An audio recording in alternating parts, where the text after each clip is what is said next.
ಇನ್ನು ಕೆಲವೇ ಕ್ಷಣಗಳಲ್ಲಿ ಬಿಜೆಪಿ ಕಾರ್ಯಕಾರಿಣಿ ಸಭೆಯನ್ನ ಕೇಂದ್ರ ಗೃಹ ಸಚಿವ ಅಮಿತ್ ಶಾ ಅವರು ನಡೆಸಲಿದ್ದಾರೆ.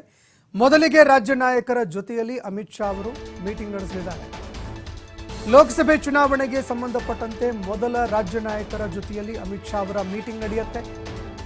ರಾಜ್ಯಾಧ್ಯಕ್ಷರು ಸೇರಿದಂತೆ ಎಲ್ಲಾ ಪ್ರಮುಖರು ಕೂಡ ಈ ಒಂದು ಕಾರ್ಯಕಾರಿಣಿ ಸಭೆಯಲ್ಲಿ ಭಾಗಿಯಾಗಲಿದ್ದಾರೆ. ಅದಾದ ಬಳಿಕ 4 ಜಿಲ್ಲೆಗಳ ಬಿಜೆಪಿ ಸಭೆಯಲ್ಲಿ ಪ್ರತಿ ಲೋಕಸಭಾ ಕ್ಷೇತ್ರದಿಂದ 20 ಮಂದಿ ಭಾಗಿಯಾಗಲಿದ್ದಾರೆ. ಪ್ರತಿಯೊಂದು ಲೋಕಸಭೆ ಕ್ಷೇತ್ರದಿಂದ ಒಟ್ಟು 20 ಜನ ಭಾಗಿಯಾಗ್ತಾರೆ.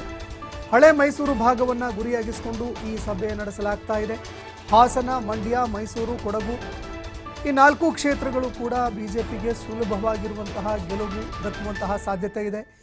ಚಾಮರಾಜನಗರ ಕ್ಷೇತ್ರದ ಗೆಲುವಿನ ರಣತಂತ್ರದ ಕುರಿತು ಕೂಡ ಅಮಿತ್ ಶಾ ಅವರು ಚರ್ಚೆ ಮಾಡುವಂತಹ ಸಾಧ್ಯತೆ ಇದೆ. ಅದೇ ರೀತಿಯಾಗಿ ಅಭ್ಯರ್ಥಿಗಳ ವಿಷಯಕ್ಕೆ ಸಂಬಂಧಪಟ್ಟಂತೆ ಕೂಡ ಚರ್ಚೆ ಆಗುವಂತಹ ಸಾಧ್ಯತೆ ಇದೆ. ಆಕಾಂಕ್ಷಿಗಳು ಯಾರ್ಯಾರಿದ್ದಾರೆ, ಅದೇ ರೀತಿಯಾಗಿ ಯಾರಿಗೆ ಟಿಕೆಟ್ ಕೊಟ್ಟರೆ ಗೆಲುವನ್ನು ಕಾಣುವಂತಹ ಸಾಧ್ಯತೆ ಇದೆ, ಸೂಕ್ತ ಅಭ್ಯರ್ಥಿಗಳು ಯಾರು, ಈ ಎಲ್ಲ ವಿಷಯಗಳಿಗೂ ಸಂಬಂಧಪಟ್ಟಂತೆ ಚರ್ಚೆ ಆಗುವಂತಹ ಸಾಧ್ಯತೆ ಇದೆ. ಅದೇ ರೀತಿಯಾಗಿ ಮತದಾರರ ಒಂದು ಒಲವು ಯಾರ ಕಡೆ ಇದೆ, ಅದೇ ರೀತಿಯಾಗಿ ಮತದಾರರನ್ನು ಸೆಳೆಯೋದಕ್ಕೆ ಬಿಜೆಪಿ ನಾಯಕರು ಏನೆಲ್ಲ ಕಸರತ್ತನ್ನು ಮಾಡಬೇಕು, ಅದೇ ರೀತಿಯಾಗಿ ಚುನಾವಣಾ ತಂತ್ರಗಾರಿಕೆ ಯಾವ ರೀತಿಯಾಗಿರಬೇಕು, ಹೀಗೆ ಹಲವಾರು ವಿಷಯಗಳಿಗೆ ಸಂಬಂಧಪಟ್ಟಂತೆ ಇವತ್ತು ಚರ್ಚೆ ಆಗುವಂತಹ ಸಾಧ್ಯತೆ ಇದೆ.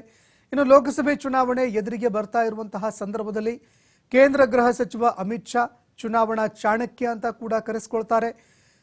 ಇನ್ನು ಬಿಜೆಪಿಯ ಒಂದು ನಾಯಕರ ಜೊತೆಯಲ್ಲಿ ಮೊದಲ ಸಭೆಯನ್ನ ಮಾಡ್ತಾ ಇದ್ದಾರೆ ಲೋಕಸಭೆ ಚುನಾವಣೆಗೆ ಸಂಬಂಧಪಟ್ಟಂತೆ. ಇದರಲ್ಲಿ ರಾಜ್ಯದ ಅನೇಕ ನಾಯಕರು ಭಾಗಿಯಾಗ್ತಾರೆ. ರಾಜ್ಯಾಧ್ಯಕ್ಷ BY ವಿಜಯೇಂದ್ರ ಸೇರಿ ಹಲವಾರು ಮುಖಂಡರು ಭಾಗಿಯಾಗುವಂತಹ ಸಾಧ್ಯತೆ ಕೂಡ ಇದೆ. ಅದೇ ರೀತಿಯಾಗಿ 4 ಲೋಕಸಭಾ ಕ್ಷೇತ್ರಗಳಿಗೆ ಸಂಬಂಧಪಟ್ಟಂತೆ ಚರ್ಚೆ ಕೂಡ ಆಗತ್ತೆ.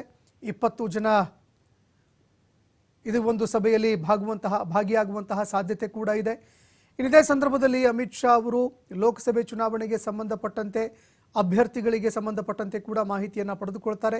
ಲೋಕಸಭೆ ಚುನಾವಣೆಗೆ ಸಂಬಂಧಪಟ್ಟಂತೆ ತಂತ್ರಗಾರಿಕೆ ಬಗ್ಗೆ ಕೂಡ ಚರ್ಚೆ ಮಾಡುವಂತಹ ಸಾಧ್ಯತೆ ಇದೆ.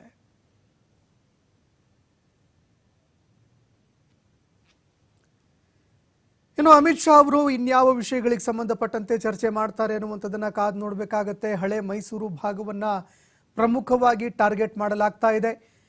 ಅಮಿತ್ ಶಾ ಅವರು ಮೊದಲ ಬಾರಿಗೆ ಲೋಕಸಭೆ ಚುನಾವಣೆಗೆ ಸಂಬಂಧಪಟ್ಟಂತೆ ರಾಜ್ಯ ನಾಯಕರ ಜೊತೆಯಲ್ಲಿ ಚರ್ಚೆ ಮಾಡ್ತಾ ಇದ್ದಾರೆ. ರಾಜ್ಯಾಧ್ಯಕ್ಷರಾಗಿರುವಂತಹ BY ವಿಜಯೇಂದ್ರ ಸೇರಿ ಎಲ್ಲ ಪ್ರಮುಖ ಮುಖಂಡರು ಕೂಡ ಈ ಒಂದು ಸಭೆಯಲ್ಲಿ ಭಾಗಿಯಾಗ್ತಾ ಇದ್ದಾರೆ. ಅದಾದ ಬಳಿಕ 4 ಜಿಲ್ಲೆಯ ಬಿಜೆಪಿ ಕೋರ್ ಕಮಿಟಿ ಸಭೆ ಕೂಡ ನಡೆಸಲಾಗುತ್ತೆ. ಅದೇ ರೀತಿಯಾಗಿ ಸಭೆಯಲ್ಲಿ ಪ್ರತಿಯೊಂದು ಲೋಕಸಭಾ ಕ್ಷೇತ್ರದಿಂದ 20 ಮಂದಿ ಭಾಗಿಯಾಗುವಂತಹ ಸಾಧ್ಯತೆ ಕೂಡ ಇದೆ. ಹಳೆ ಮೈಸೂರು ಭಾಗವನ್ನು ಗುರಿಯಾಗಿಸಿಕೊಂಡು ಈ ಒಂದು ಸಭೆಯನ್ನು ನಡೆಸಲಾಗ್ತಾ ಇದೆ.